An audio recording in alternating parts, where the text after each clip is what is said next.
welcome back to Metal Sessions. I'm TJ, and today we are here with Ice. So we're going to jump straight into the interview, and I would like to know what got you started in music in the first place. I started music in elementary. Mm.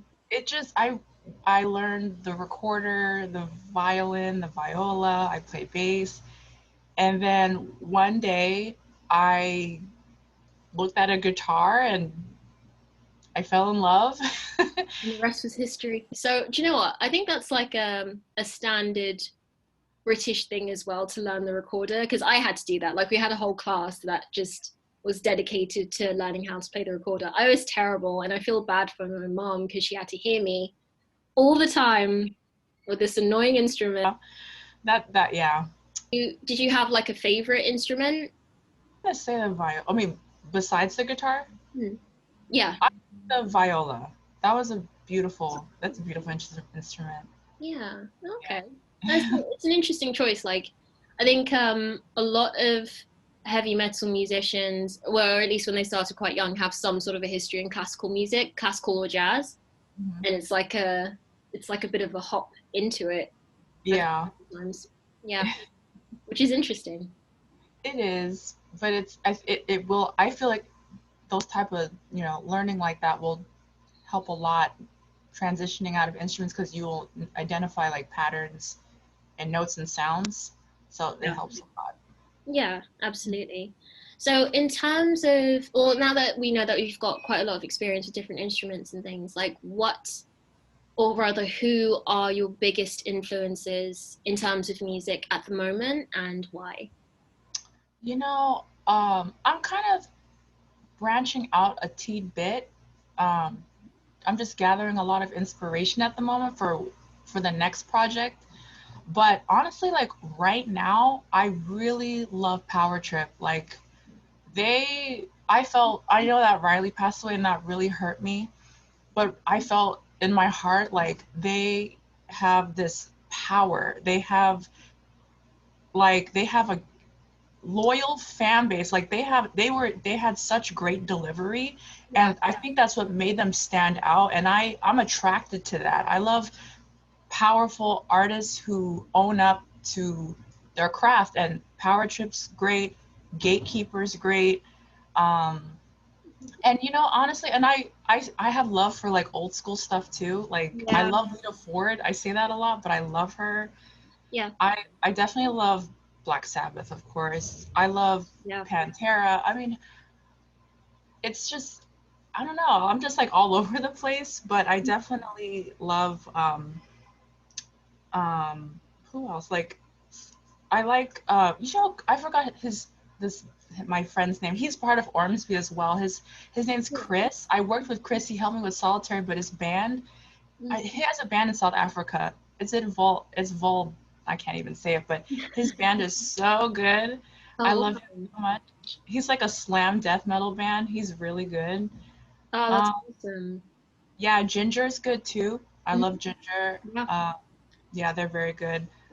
Mhm. Uh, yeah, those are just some of the bands. I can't think of them. I have so Yeah, many. it's always so difficult when you get asked, what are your biggest influences or who do you like the most? Because I think it's like a little bit from every band that you take and it sort of mixes into how you end up playing, which is always really interesting. And I think you're absolutely right. There's definitely an attractive power that comes with someone being so passionate about what they create. Mhm.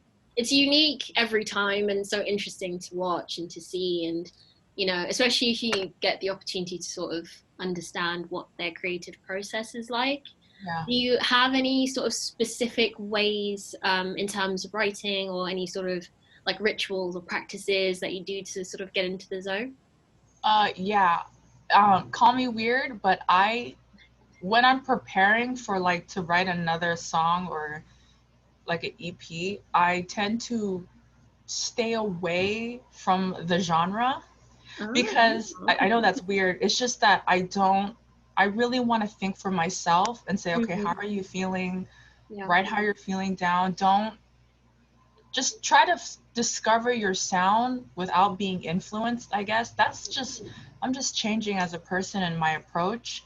But Yeah. I definitely think having quiet time and writing down how you're feeling will be like the first step into like creating something. So that's how I always done like my EPs and like albums.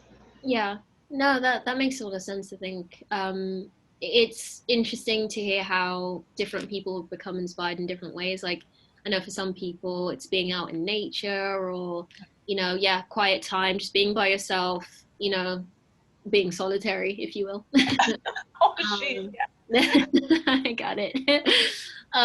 Yeah, no, it's pretty cool, and I get that. I mean, I think also social media can be really overwhelming as well, as far as like for me personally, definitely looking at other people's content I find really distracting, It because is it now. can sometimes push you into this void of, oh my god, like, am I ever going to get to that level? Or you start questioning what you're doing. So yeah, I think that's pretty valuable and quite important, like being able to take a step back as a creative and sort of go back to basics sometimes, or just kind of go back to the core of what it is that you're doing and why you want to do it too. So yeah, no, that makes total sense. So going off of the back of that question, which we'll say top three artists would you like to collab with at some point? They could be dead or alive. Ooh, I'm gonna say this. I said this in my last interview. Mm. There's, gosh, only three. I definitely love. I want to work with more women, but I love powerful people. Like I like Grimes. You know Grimes? You Yeah, know. yeah, yeah. I would Like love the to drums. work with her Yeah. because she is in full control of what she's doing. Hmm. And I love working with people who are just highly creative and Yeah. really into their art. I Yeah. also like Saint Vincent. I Okay. think she's a Yeah. great guitarist. Mm. And oh gosh, one more. I guess I would love to do something with the Black Dahlia murder. So, Ooh. yeah, Okay. someday. I don't know what I do. Probably play triangle. Just anything. Yeah. That's awesome. Yeah, no, I think when you're sort of, yeah, I don't know. I think the influence of like another person's art on yours can be like, you can make some amazing things. And I have like a whole list of people I'm like, oh my god, I'd love to hear this band play with this band, and this band Yeah. with this band, and all of these pipe dreams that are never going to happen, but in my mind they're happening. Yeah. Mhm. That's awesome. Yeah, okay, I'll give you a bonus one more artist that you'd like to collab with. Oh boy. Angela Gasso from Art, well, formerly Arch Enemy. I know, I really like her. I've always admired her, and I hate that she stopped screaming. I think she's amazing. I Yeah. would love to do something with her. I think yeah, it's I was having this conversation with somebody else actually, as far as like when an artist sort of transitions into something else and how much uproar that can cause, especially within like the rock and heavy metal community, where you know changes can be taken not so well, and people have a lot of opinions and things to say and stuff. So sort of from your perspective as an artist, how would you say your music has changed from the beginning up until where it is now? Has there been like a lot of progression, or I think it is. I think I'm becoming, I wouldn't say too soft, not too much, but it's like I think now I guess as a guitar player, I'm becoming more open to pedals. yeah. Um, and I guess not too much what I'm doing right now, there's not too much riffs involved. It's more chords and arpeggiation that I'm working on. Yeah, which I sounds don't know. really good, by the way. Oh, thank you. Yeah, I mean, I think that's a slight change. And I think, I don't know, I guess my thought process has changed too. It's like I'm not really into being put in a box. Yeah. I'm just flowing with everything, and I know when you said like sometimes people are not going to accept the change and all Mhm. that, but I feel like at the end of the day you got to do what's right for you. Absolutely, yeah. And I've noticed too in the metal community, like people get upset when artists change. Mm. I feel Hmm. like they're paving the way for the next generation because if no one takes that risk, we're going to stay in the same place and people are going to complain, why isn't metal in the forefront? Yeah, Because we're allowing ourselves to grow. We're putting ourselves in this box. hmm And at least if you don't like it, at least show some respect. At least they took a risk, you know? yeah, definitely. And it brings the question of, I mean, well, first of all, everybody knows that metal's got like a billion subgenres, first of all. So there's that as well. So within those sort of subgenres, you've then got lots of different people from lots of different backgrounds. So part of this whole sort of segment is getting the perspective of women of color within the heavy metal industry. So can you tell me a little bit about what your experience has been like so far as a woman of color within your field? Um, I mean, it's been amazing. I'm not gonna lie. It's like it's wonderful. I feel like there's a lot of change happening Yeah, compared to before. I feel like companies are signing all people, which is beautiful. yeah, And you know, from my experience, when I signed with Earthquaker Devices, which is like incredible. I mean, hmm Anna, who's also like running the company, would she, they're very close with their artists. They don't treat them like, oh, you have to wait, like there's a waiting line type of thing. No, they yeah, talk to the artist direct, and she gave me a lot.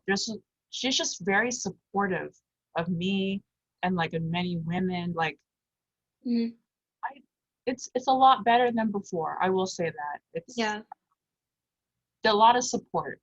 Yeah, which is sort of what you want. I think the conversations that have been happening in social media have definitely kickstarted companies and corporations especially to sort of look internally at what they're doing to actually support people who may be marginalized for whatever reason, and give people a fair opportunity or give people the opportunities that they do deserve. So yeah, it's really nice. And I think even in terms of women supporting women as well, it's really nice to see that there has been, steady progression, even in the music industry, and the fact that, you can still remain quite true to your art form without having to sacrifice anything in, one particular way. So it's refreshing to see, definitely. So would you say that there's room for a lot more diversity within metal?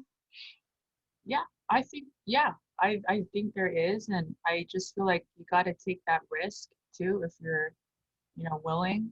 Yeah, And yeah, I feel like we also should be open to that. I just feel like times are just changing and yeah, things are moving forward, and we have to move forward. I mean, like I said, it's like people in the metal community, I see so much hate when bands do something different, mm, and it's like it kind of makes me sad. It's like, you know, how are we going to grow as artists if we're preventing them and criticizing? It's like we're not going to see any type of progression, and yeah, we're always going to be angry and upset, like why are we not in the forefront? yeah, It's yeah, it's the community, and it's like also I feel like the artists too, if they're willing to take that risk. yeah, definitely. It's, I think, a struggle for many bands. So going off of that, then, in terms of, sort of your instruments, what's your rig setup like? What are your favorite pedals? Which one's your favorite guitar? I want to know all of that. I well, Earthquaker Devices. I mean, I know I talk about them a lot because I really, really, really do like their pedals. So Mm, the Transmitter pedal is incredible. The Avalanche, the Rainbow Machine is also a great pedal. And mhm. I'm getting the Afternoon pedal that's coming. Ooh, And also, I like the Norel DSP. yeah, The one Archetype is incredible. I highly recommend that. mhm. And the Nolly one is also great too. They have a lot of presets in there. And I love my Lavender Relic 7 string. It's Yeah. just baby. It's beautiful. Like the color is just, I can like take my eyes off it on the Instagram page. I was just like, oh my God. I want 5 of those. Oh, yeah, That's awesome. Did you like make the color? Like did you like custom it or no. It no? was it was supposed to be at NAMM, I think in 2019. It was supposed to be there. Oh, I see. They had a bit of a shipping issue. So Oh, Perry, who creates the guitars, it was just a sample for Nam to show like, hey, I can make customs. And Oh, when sweet. I saw that, I was like, Perry, you have to give me that guitar. Please give me that guitar. And he was like, I need it. and at NAMM, Perry was like, okay, just message me when NAMM is over and I'll set you up to get it. And it worked out.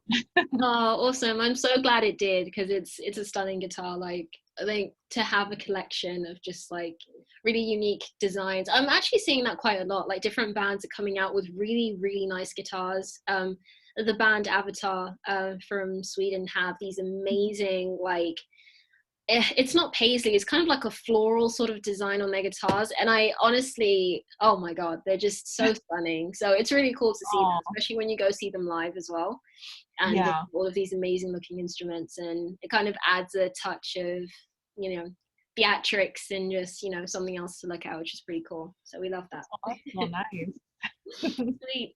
So obviously we're mid-pandemic. I would like to know, what is the weirdest quarantine snack you've made so far? Like food habits. Oh boy. Geez, I'm not, well, I'm at the midst of like trying to lose weight. So in the morning, I make this like I don't know if it's considered weird or like too healthy, but I put spinach, Mhm. eggs, and I guess a little bit of cheese, and then I make like chicken breast on the side, Ooh, like okay. every morning. I mean, I don't think it's weird, but I feel like I don't know, I feel like it is weird actually. It You is know what? weird. That's not actually too bad. Like I've heard much worse. I think the worst meal that I've ever seen anybody make was, they were like instant noodles. Like I don't know what they call them in the States, but in the UK we've got super noodles, and they're basically like awful. I think they're like 30p for a packet, and it was instant noodles on a slice of toast with bacon, and I was just like, oh my god, like I could not, I yeah, that was That's probably gross. the exactly. That wasn't my creation personally. I have been baking a lot though, and well, Oh, to everybody's benefit, but I've been yeah. making a lot of homemade jam, and for someone who Oh, does not have a sweet tooth, I've been eating a lot, like spoonfuls, which is kind of alarming because of the sugar content. So that's probably my worst one. do you add sugar though? Yeah, it's Oh, like a fine white sugar with like some pectin or gelatin or whatever, and oh, it's good. The only problem is like I haven't perfected the recipe, so like when the jam sets, it's like concrete, and I can't figure out why. So I'm working on it. I'll let you know. I'll let you know how that goes. yes, send me some. Yeah, absolutely. So I just wanted to sort of round up by you talking about your EP, so Solitary. So tell me a little bit about that. What was the inspiration behind it?